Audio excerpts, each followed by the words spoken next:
daughter, Jacqueline, 13 years old. Can you tell us how Jacqueline ended up at Sanford Children's Hospital?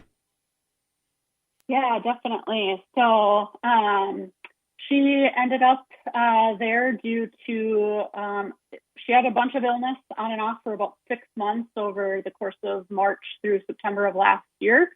Many symptoms, and in September she kind of really hit the height of these symptoms. Fevers, 102, 103, rash, sore throat, severe body aches.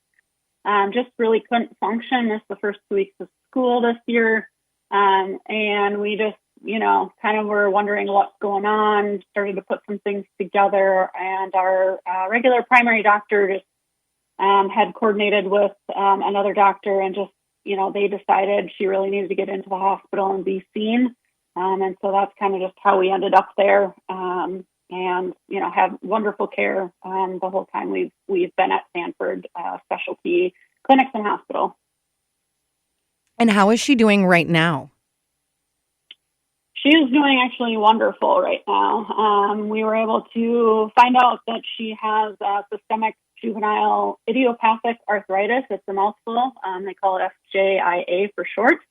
And, we were lucky enough to find an amazing pediatric rheumatologist at Sanford Specialty Pediatric Clinic. And he has been an amazing doctor, diagnosed her with this disease, and was able to know what medication she needed to be on to pretty much take away all of her symptoms. And currently she's symptom-free, back to living normal life, and very much a happy kid again.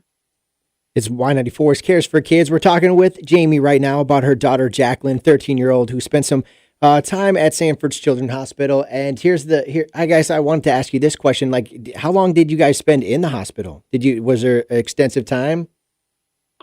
We actually were very blessed. We did not have to spend much time in the hospital. We were actually only there for kind of a day or under, because of, wonderful pediatric doctors that were caring for Jacqueline, had a pretty good idea based on some other kids that they had previously seen with similar types of symptoms, and just had worked with Dr. Failing, who's our doctor over at the specialty clinic, and just knew potentially that her symptoms lined up to other things that they had previously seen in working with Dr. Failing. And we were just blessed to be knowing what we had fairly quickly versus, spending tons of time.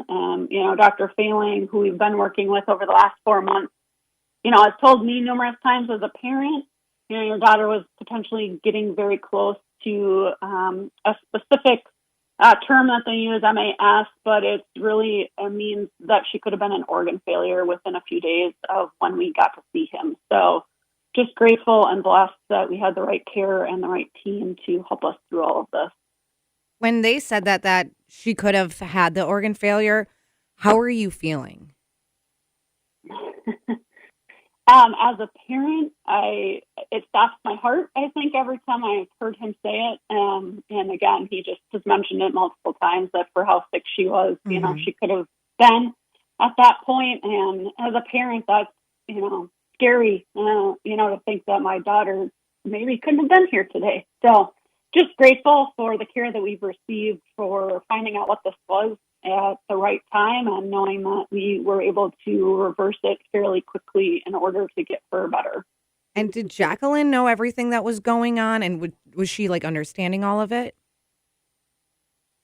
I think a lot of it was, she was a very sick child in September, and just, I think we were all just trying to figure out what this was, because she was not well. And, I think, there's things that are hard for, any child, and let alone 13-year-old, to fully understand. But, Dr. Failing has been amazing at trying to help her understand what is going on with her body, what has happened. And, at that point in time, I think she was just more having a lot of anxiety and scared of what is coming or what's going on with me and why do I not feel well, and trying to figure out how to get her well.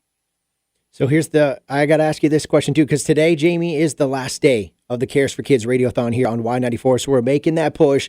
And listeners right now, if they haven't donated and they've kind of been on the fence, can you just give people your reason of why right now, if you're listening, why you should donate to Sanford's Children's Hospital? Yeah, I would say if you're on the fence or haven't donated, there are the pediatric care that you get at the hospital and or the clinics as follow-up is amazing.